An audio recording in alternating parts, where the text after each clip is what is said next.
Assalamualaikum warahmatullahi wabarakatuh. Alhamdulillahirabbil alamin wa bihi nasta'in ala umuri dunya waddin. Wassalatu wassalamu ala asyrafil anbiya'i wal mursalin sayyidina wa maulana Muhammadin wa ala alihi wa sahbihi ajma'in, amma ba'du.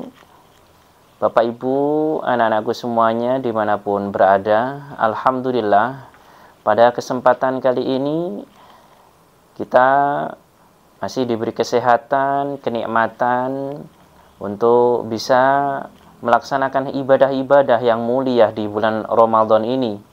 Ibadah-ibadah yang penuh keistimewaan. Ibadah-ibadah yang di mana pahalanya dilipat gandakan bahkan sampai jutaan lipat oleh Allah Subhanahu wa taala. Karena apa? Ibadah puasa ini adalah ibadah yang pahalanya langsung diberikan oleh Allah Subhanahu wa taala kepada hambanya yang mau melaksanakan ibadah, yang mau melaksanakan puasa. Pada kesempatan kali ini izinkan kami akan membawakan sebuah tema, yakni berburu ampunan, berburu rahmat dan surga di bulan puasa Ramadan. Bapak Ibu, anak-anakku sekalian dimanapun berada, tentunya kita adalah manusia yang sangat beruntung, di mana mungkin tetangga kita, keluarga kita yang tahun kemarin masih bersama kita, berkumpul kita, bermain dengan kita. Pada kesempatan kali ini mungkin beliau-beliau sudah dipanggil oleh Allah Subhanahu wa taala, sehingga belum bisa menemui bulan Ramadan kali ini. Oleh karena itu patutlah kita bersyukur, ya, karena bulan Ramadan ini adalah bulan yang dinanti-nanti. Kenapa dinanti-nanti? Karena intensitas orang beribadah sangat luar biasa. Karena begitu pahala diobral oleh Allah Subhanahu wa taala. Rasulullah bersabda, an Abi Hurairah radhiyallahu an qala Rasulullah sallallahu alaihi wasallam, kullu amali bani Adam yudha'aful hasanah asyru amthaliha ila sab'i mi'ati dhi'fin. Qala Allah azza wa jal, illa as-sawm fa innahu li wa ana ajzi bih. Yada'u syahwatahu wa ta'amahu min ajli. Lis-saim farhatani, farhatun inda fitrih wa farhatun inda liqa'i rabbih. Wala khalufu famisaim atyabu indallahi min rihil miski.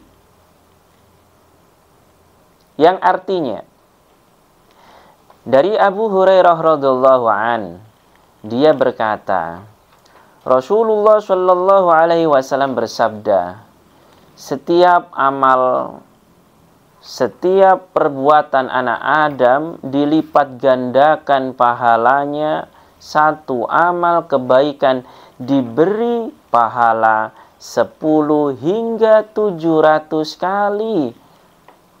Allah Azza wa Jalla berfirman, kecuali puasa, karena puasa itu adalah bagiku, kata Allah, dan akulah yang akan membalasnya.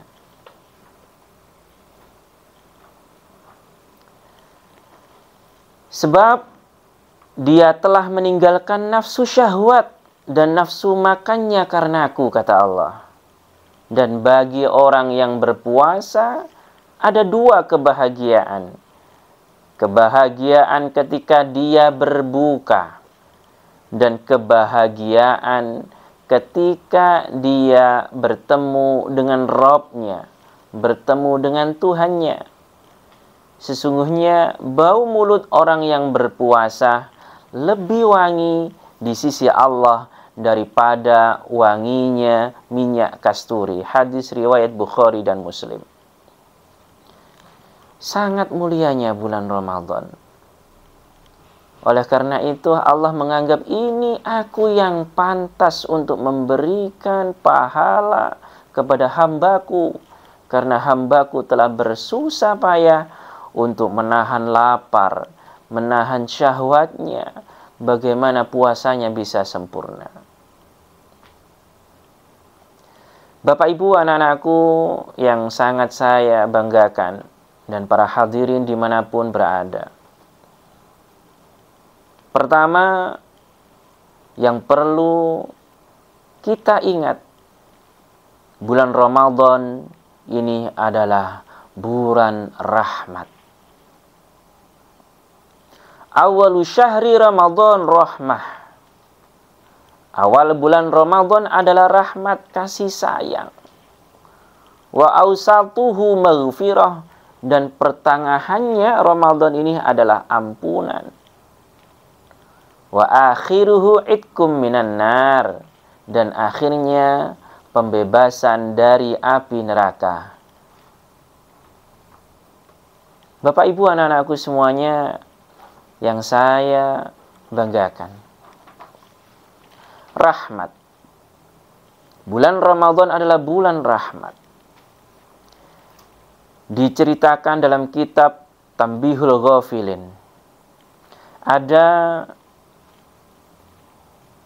seorang hamba yang hidup 500 tahun.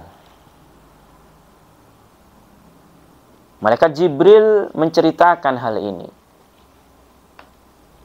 Hamba ini tiada berhenti untuk beribadah kepada Allah Subhanahu wa ta'ala. Hidupnya selalu beribadah. Puasa, sholat.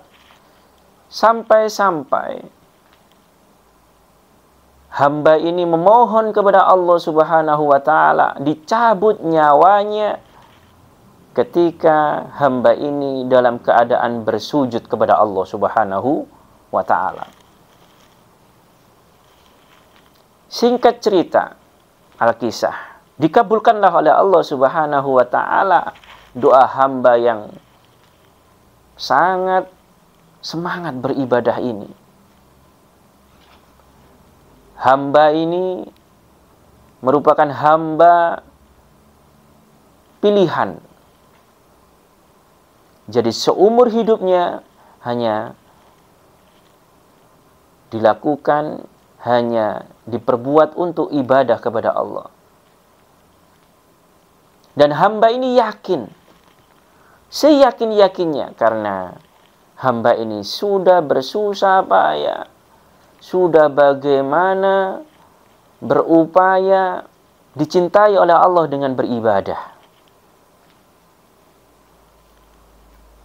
Saat Allah memanggilnya, jalaran doanya tadi, minta dicabut nyawanya ketika bersujud, dan wafatlah hamba ini.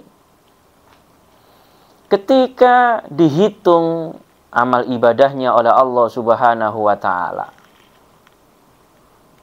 dan Allah memasukkanlah hamba ini ke dalam surga Allah Subhanahu wa ta'ala. Hamba ini berkata kepada Allah, "Ya Allah, aku yakin seyakin-yakinnya karena amal ibadahkulah yang banyak sekali. Amal ibadahkulah yang tiada henti.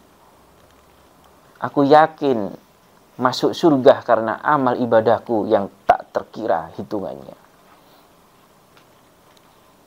Allah menjawab, "Wahai hambaku,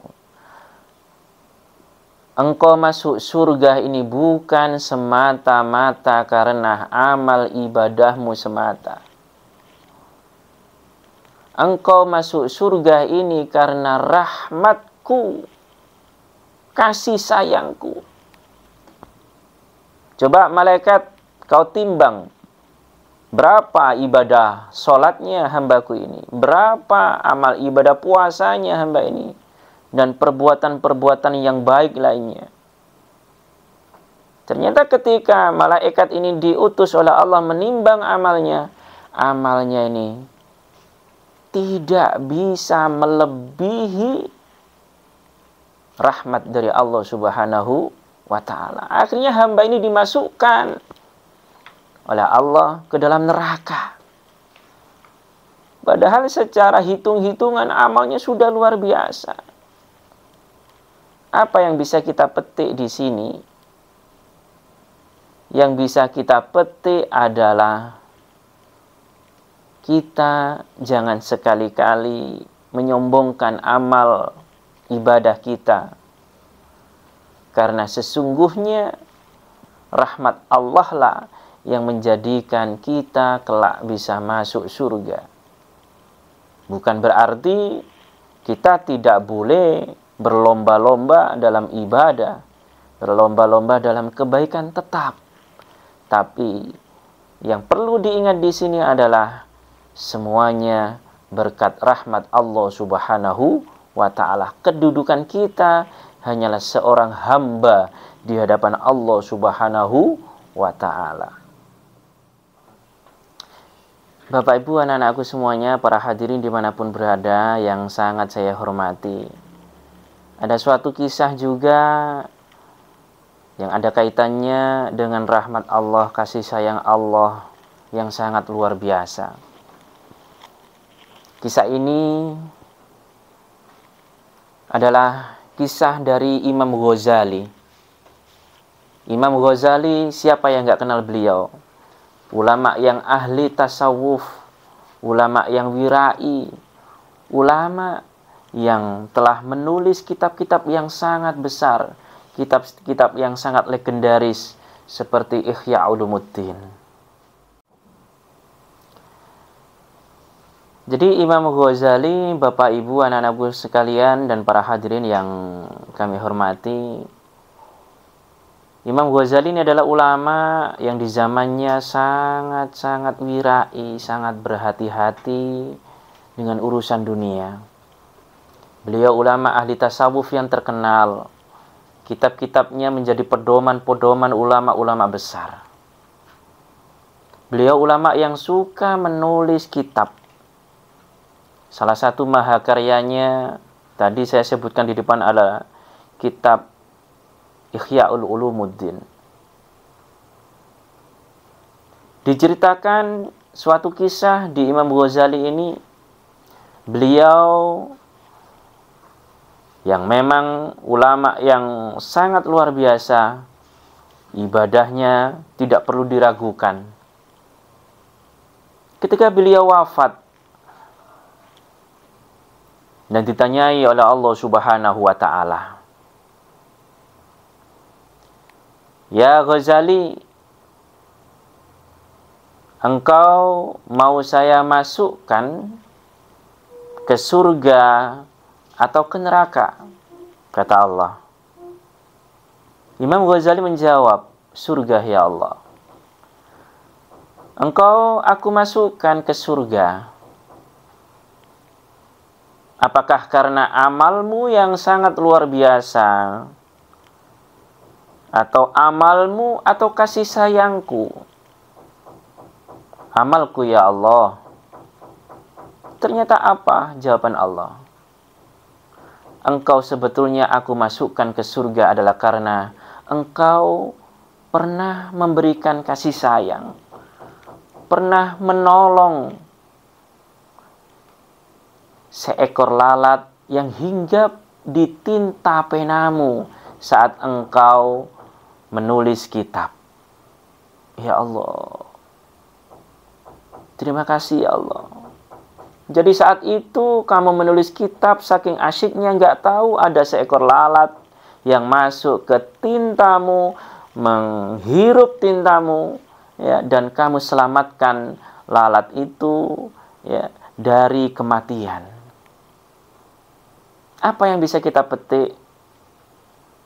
Yang bisa kita petik di sini adalah jangan meremehkan amal sekecil apapun. Karena kita tidak tahu kita masuk surga karena amal apa. Imam Ghazali ulama yang tersohor, ulama yang terkenal, ulama yang zuhud. mengarang banyak kitab. Ternyata beliau dimasukkan surga karena kasih sayangnya kepada seekor lalat. Hewan yang kecil. Oleh karena itu, mari kita tetap berlomba-lomba, beribadah, beramal baik sebanyak mungkin, tanpa melihat bentuk besar kecilnya. Mudah-mudahan apa yang kita lakukan senantiasa diridhoi oleh Allah Subhanahu wa Ta'ala.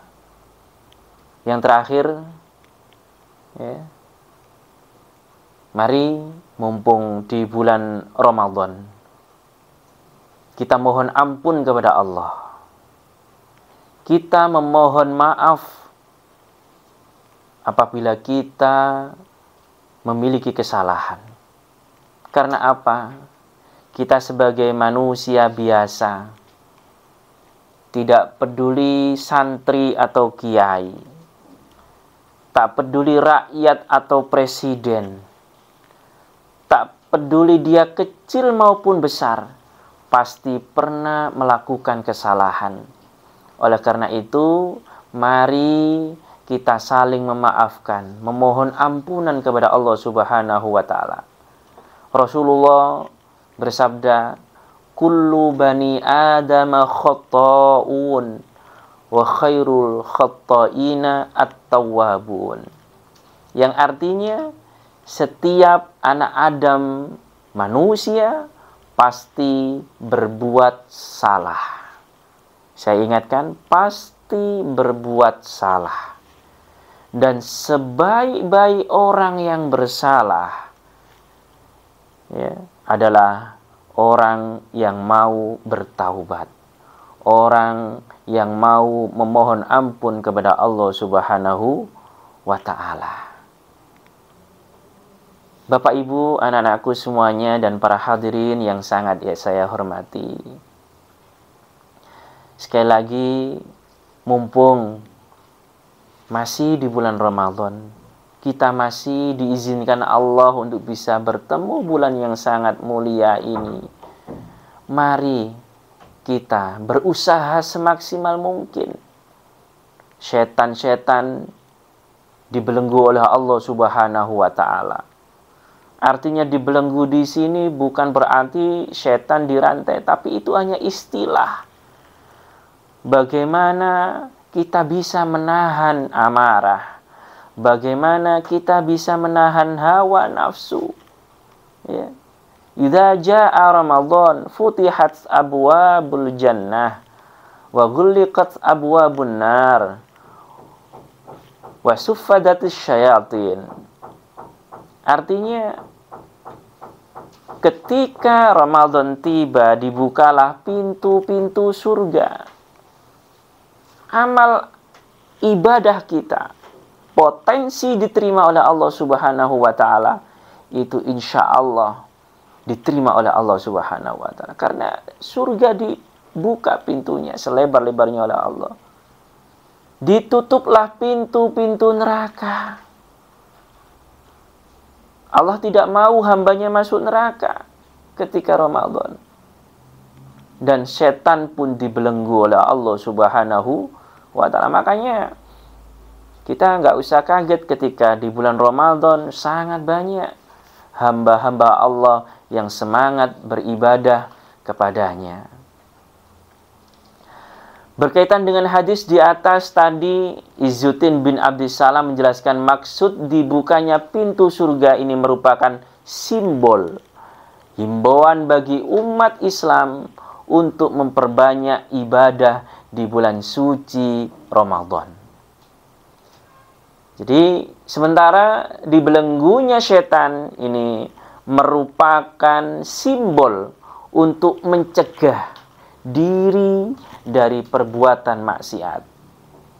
Syekh Izzuddin bin Abdissalam, Maqasidus Shaum 1922 halaman 12.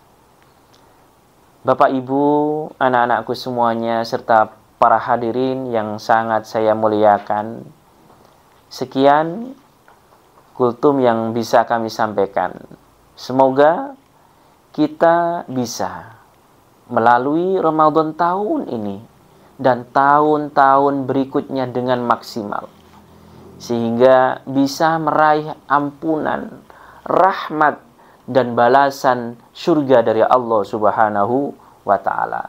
Amin, amin, ya Rabbal Alamin. Sekian yang dapat kami sampaikan, semoga membawa manfaat untuk diri Al-Fakir sendiri dan para hadirin semuanya. Kurang lebihnya mohon maaf. Ihdinas siratal mustaqim. Assalamualaikum warahmatullahi wabarakatuh.